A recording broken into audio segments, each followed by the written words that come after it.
நீங்கள் பார்த்துக் கொண்டிருப்பது நியூஸ் 21 செய்திகள். தமிழ்நாடு செய்திகளை உடனுக்குடன் தெரிந்து கொள்ள நியூஸ் 21 செய்திகளை பாருங்கள். உண்மை, உழைப்பு, உயர்வு. பழனியில் இருந்து அறுபடை வீடுகளுக்கு ஆன்மீக சுற்றுலா பயணத்தை சார் ஆட்சியர் கொடியசைத்து துவங்கி வைத்தார். தமிழ்நாடு இந்து சமய அறநிலையத்துறை சார்பில் அறுபடை வீடுகளுக்கு ஆன்மீக சுற்றுலா பக்தர்களை இலவசமாக அழைத்து செல்லப்படுகிறது. 60 வயதிற்கு மேற்பட்டோர் செல்லும் இந்த ஆன்மீக பயணத்திற்கு திண்டுக்கல், கோவை, ஈரோடு, திருப்பூர் உள்ளிட்ட 4 மண்டலங்களில் 210 பயணிகள் தேர்வு செய்யப்பட்டு இன்று காலை பழனியிலிருந்து அறுபடை வீடுகளுக்கு ஆன்மீக பயணம் துவங்கியது.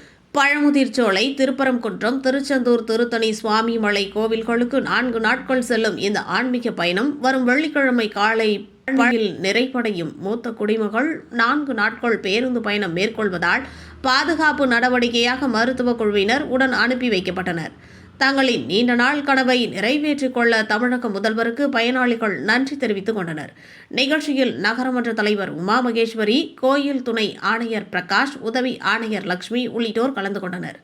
நியூஸ் 21 செய்திகளுக்காக திண்டுக்கல் மாவட்ட செய்தியாளர் பாலமுருகன்.